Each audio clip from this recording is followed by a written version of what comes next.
Peace and blessings, y'all. In this corner, Boston 24. Good evening, good evening.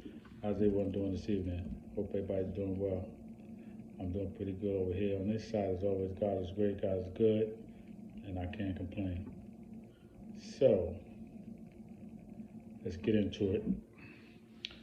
I was just watching a video with an interview from ESPN First Take from 4 years ago with Errol Spence Jr. and Stephen A.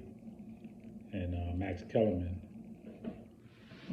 And they were talking to Errol Spence, questioning him about, mind you, this was 4 years ago, 2018, and the moves that he wanted to make in the welterweight division. You know, he had captured that belt, that IBF belt from Errol Brook. And so they were asking him in the interview, you know, what was he, you know, who did he want to fight? And in particularly, Max Kellerman was asking Errol Spence at that time what fight really intrigued him. What fight was a fight that he really wanted, that could really do a lot for his legacy, a super fight. And at that time, 4 years ago, he said Keith Thurman. Now remember, Keith Thurman at that time was the WBC, WBA champion. He wound up getting stripped of the WBC belt, and he had that WBA, and he lost that to Manny Pacquiao. But at that time, he had both belts. So Errol Spence said that was the super fight. That was the one he wanted to fight. He said that he's a champion. He got 2 belts. I got a belt. Let's unify the division. He said it was a no-brainer, you know, that they should fight. So then Max Kellerman, he kept chiming in and he kept pressing Errol Spence, and he said, but is there any? He said, okay, I understand what you're saying about Keith Thurman, but he said, is there anybody else in the welterweight, in your division or below, that you think about that you could fight that really, really will cement your legacy, that's really a super, super fight? And Errol Spence was like, I don't know, man. I really can't say. So then Max Kellerman says, I have an answer for you, but I just want to see what you say. He said, I have an answer. I think Stephen A. has an answer. And so Errol Spence was still like, no, I don't know what to say. So then they said, well, Matt Kellerman said, what about Terrence Crawford? And Errol Spence said, oh, yeah, Terrence Crawford, yeah, definitely. But then he said, however, he said Terrence Crawford got to handle his business with Jeff Horn, which, if you remember, Terrence Crawford was undisputed at 140. And when he got to the fight with Jeff Horn, that was his first fight in the welterweight division. He wound up handling that business, but at that time, they didn't fight yet, but the fight was coming up. And Errol Spence said, well, if he handles his business with Jeff Horn, then that's a fight that could be made in the future. And then he was asked about Jeff Horn and Terrence Crawford fighting. He said, well, Jeff Horn is a rugged, tough fighter. He comes to fight. He said, but I think Terrence Crawford should outbox him. Well, we know that Terrence Crawford actually stopped Jeff Horn in that fight 4 years ago. Outboxed him, stopped him, did what he wanted to do. But yes, Jeff Horn was rough and rugged. He came to fight. He's a tough dude, doesn't lay down. And he had just beat Manny Pacquiao for that WBO belt. So he was a WBO champion. So that was Terrence Crawford's introduction to the welterweight division. So that's why when people say that Errol Spence has been doing all the heavy lifting, I'm like, what heavy lifting are we talking about here?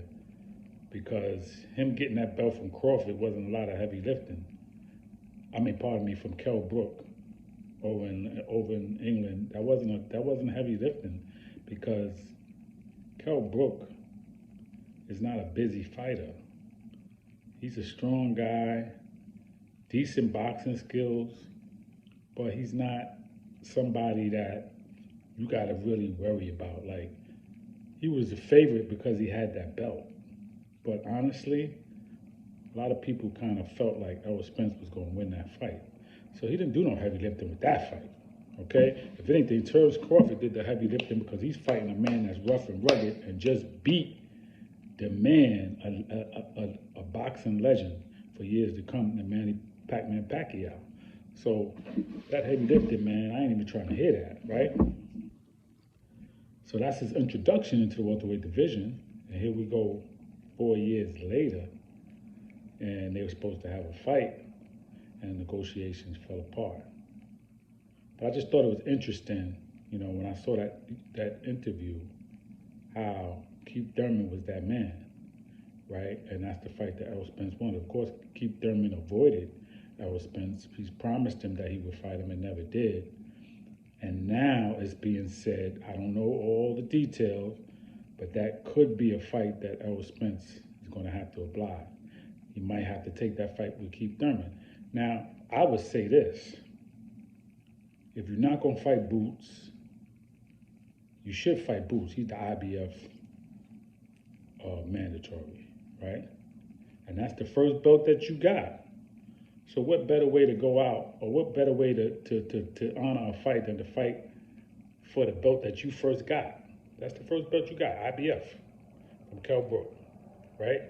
So now you fight Boots for that IBF belt. Man, that's a hell of a way to fight. And that's honorable, right? But that's not going to happen. So now what's your second best choice? Stanionis or Keith Thurman? It's like, take your pick, right?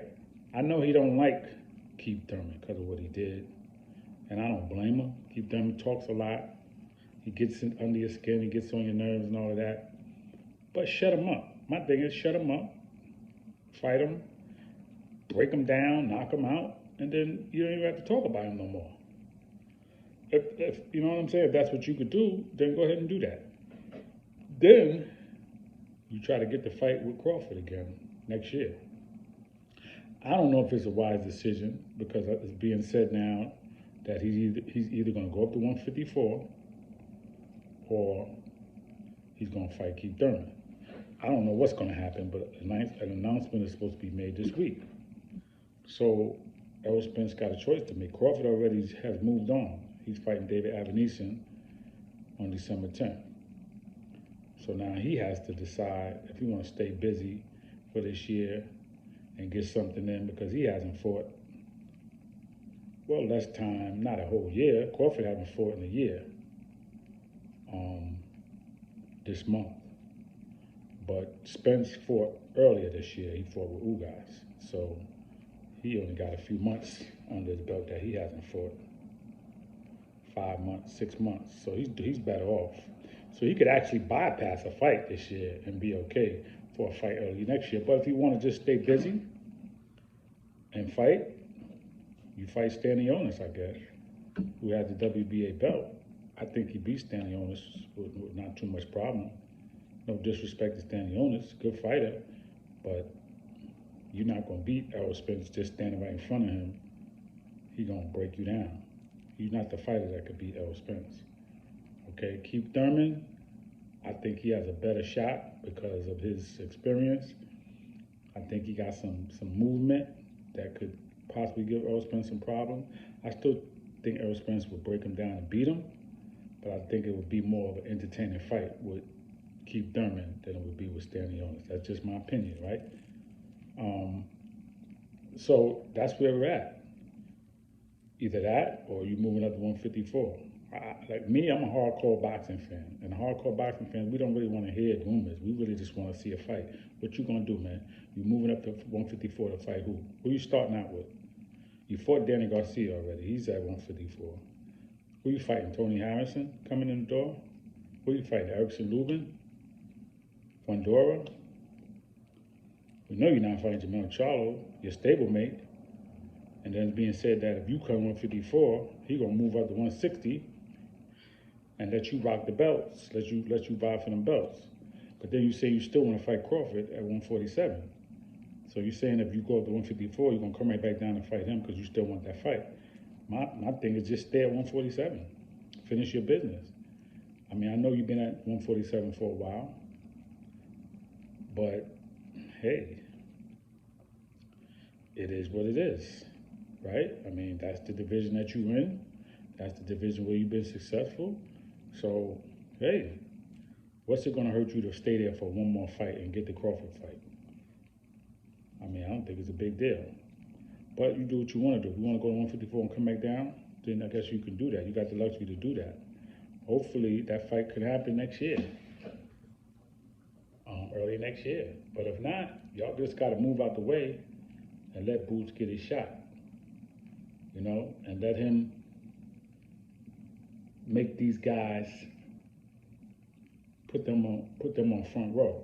Y'all's talking a lot, all that crap that Bernard Hopkins is talking about Virgil Ortiz exposing Boots. Well, let's see. Okay, just sign for the fight, man. That's all you got to do. We ain't got to talk about it. Okay, Boots just want to break through, man. All right, so now Crawford, Spence, y'all got to do what y'all gonna do. All right, Crawford, if you moving up, you're moving up. If you stay at 147, fight Spence and get it out the way, man. That's all. We just want to see a fight, man. Okay, we want to see the best fighting the best, and that's it. But at the end of the day, man, if y'all don't make a move is going to be made for y'all. That's just how it's going to go. All right? So that's all I really got for this evening. Peace and blessings in this corner, Boxing 24. Please subscribe to the page. Please leave your comments. Let me know how you feel. Give me your take on Errol Spence and the moves that you think he's made and he should make. And Terrence Crawford. And, let's talk about it, all right? Peace and blessings.